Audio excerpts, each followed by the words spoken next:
Alors bonjour mes chers élèves, j'espère que vous allez bien. Alors dans cette vidéo d'aujourd'hui, on va voir comment faire l'exploitation des résultats de l'analyse granulométrique pour tracer l'histogramme et la courbe de fréquence. Donc on va voir dans cette vidéo comment tracer l'histogramme et la courbe de fréquence. Quelle est la démarche qu'il faut suivre pour tracer l'histogramme et la courbe de fréquence. On va commencer par la définition de l'histogramme de fréquence. Donc pour l'histogramme de fréquence, c'est un diagramme à colonne qui représente la variation du pourcentage de refus. Le pourcentage de refus, c'est-à-dire les particules qui restent dans l'état mis. Donc le غرابيل qu'on a vu dans l'expérience, dans le cours, donc le غرابيل, donc les particules qui vont rester dans l'état mis, on va calculer leur poids et diviser sur le poids total pour calculer le pourcentage. نحسبوا الكتله اللي كاينه في كل غربال وكنقسموها على الكتله الاجماليه باش كنحصلوا على النسبه المئويه ديال الغرابيل اللي كاين ديال العناصر العالقه في الغرابيل اللي بقاتين في كل عينه. Alors pour l'histogramme de fréquence, j'ai dit que c'est un diagramme à colonne qui représente la variation du pourcentage de refus en fonction du diamètre des particules. Donc le variable c'est le pourcentage de refus en fonction des diamètres des particules. Et pour la courbe de fréquence, c'est une courbe obtenue à partir de l'histogramme tracé en reliant les points au milieu. Donc on doit tout d'abord tracer l'histogramme de fréquence et après, à partir de l'histogramme de fréquence, on peut tracer la courbe de fréquence. Alors, on va commencer. Pour cela, on aura besoin de papier millimétré. Donc, on va papier millimétré. Et j'ai ici un exemple. Donc, ça, c'est un exercice. C'est un exemple. On a ici 3 échantillons. Donc, on a 3 échantillons de sable à 100 grammes. Les 3 échantillons, leur masse totale, c'est de 100 grammes. Échantillon 1, 100 grammes. Coûte le dialogue 100 grammes. Échantillon 3, la masse dialogue 100 grammes. Échantillon 4, la masse dialogue 100 grammes. Donc, pour moi, pour aujourd'hui, je vais tracer pour l'échantillon 1. On va tracer l'histogramme et la courbe de fréquence pour l'échantillon 1. Alors, je vais commencer. Donc, j'aurai besoin de, comme je viens de le dire, de papier millimétré. Alors voilà, on doit choisir un سلم qui doit être signifiant. Donc, on doit bien choisir notre échelle. Alors ici, je vais mettre 2, 4, 6, pardon, 8, 10, 12, 14 et enfin 16. Voilà. De même pour l'axe des abscisses, je mets ici 2, je mets ici 2, 1,6,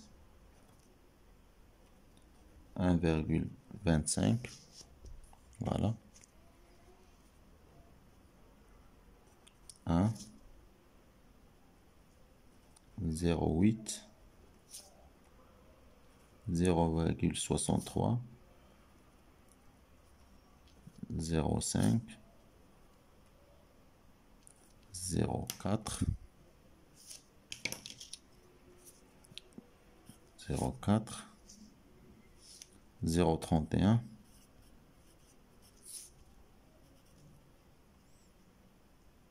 0,25, 0,2, 0,16, 0,125, 0,1, 0,08, 0,063 et 0,05. Pour le crayon, pour bien représenter nos résultats, le crayon doit être bien taillé. Voilà. Donc j'écris ici le titre. Ici on a pourcentage des refus. Et ici on a diamètre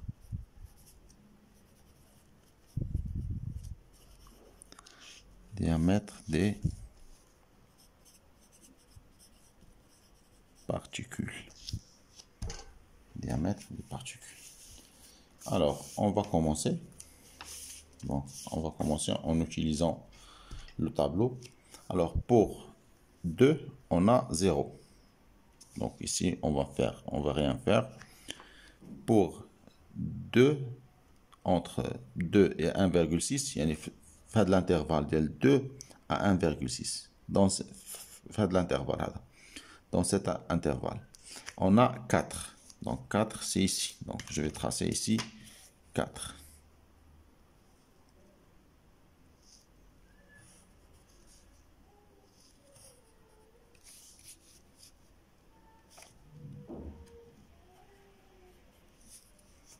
Voilà.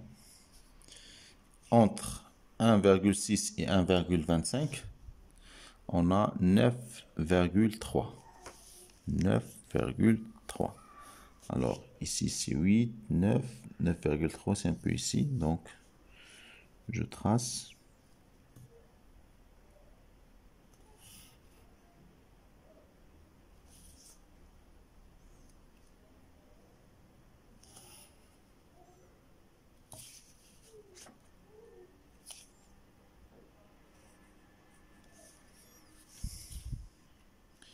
« 9,3 » et ensuite entre 1,25 et 1 بين 1 و 1,25 on a 11,2. 11,2. 11,2 c'est à peu près ici, donc je trace sa valeur.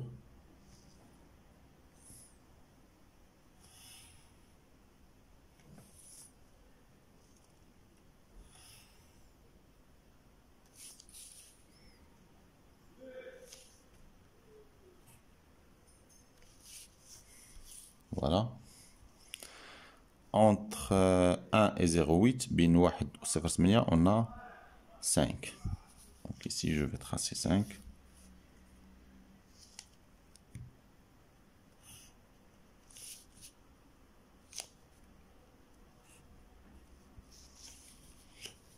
Voilà. Entre 0,63 et 0,5, on a 4,7. Donc 4,7. Donc c'est à peu près ici.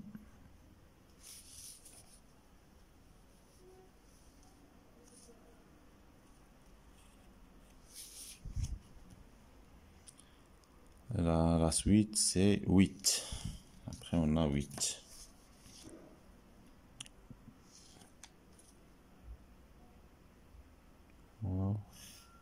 Voilà.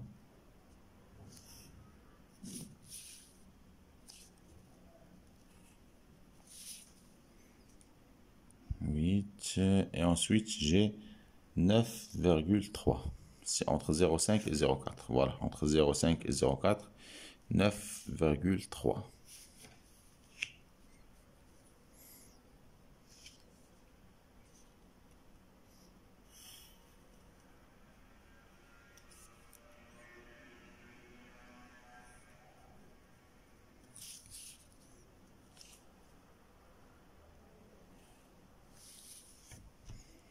Ensuite, 11.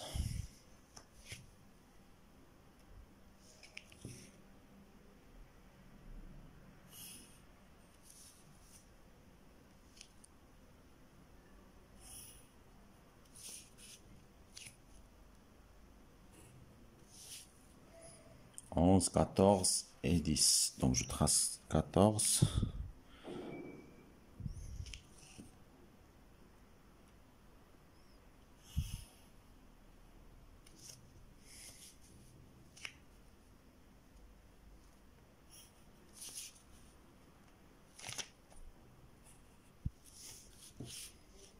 ça c'est 14 pour la valeur de 14. Ensuite 10. La valeur suivante c'est 10.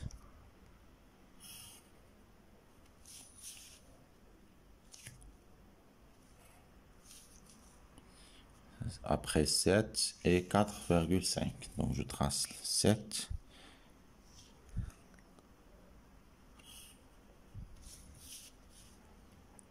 Voilà 7. 7 et 4,5. Donc la suite c'est 4,5.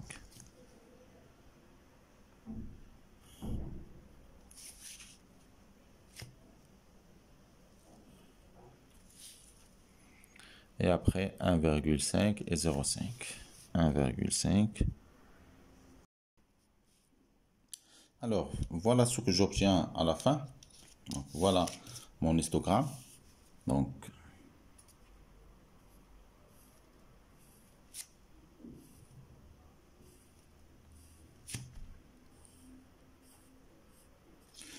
voilà mon histogramme de fréquence. Donc, je dois le barrer pour bien représenter mon travail. Voilà.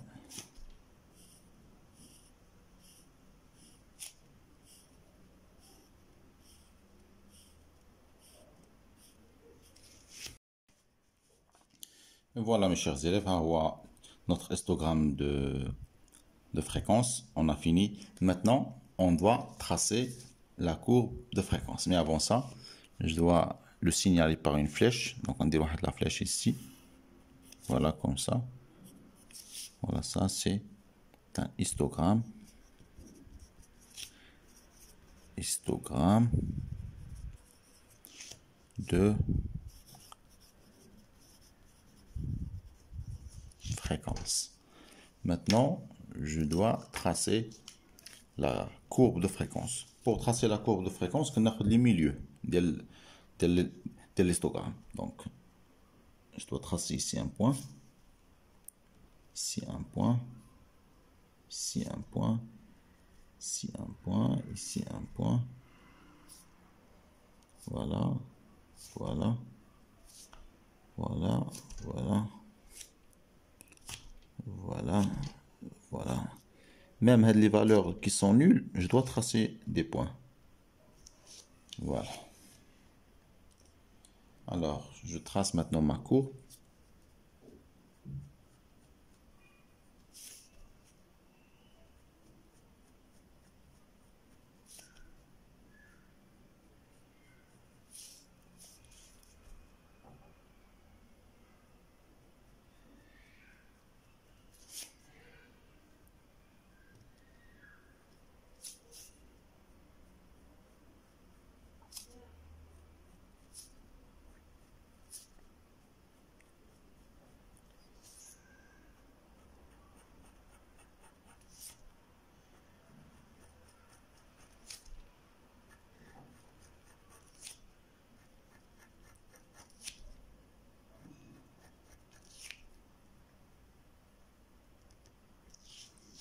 Voilà.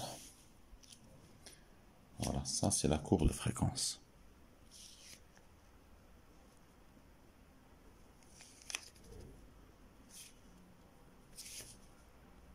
Ça c'est la courbe de fréquence. Voilà, comme vous voyez, notre courbe de fréquence elle est bimodale. Donc elle est bimodale. Donc notre échantillon elle est hétérogène. Et je vous remercie pour votre attention. À très bientôt, Inch'Allah.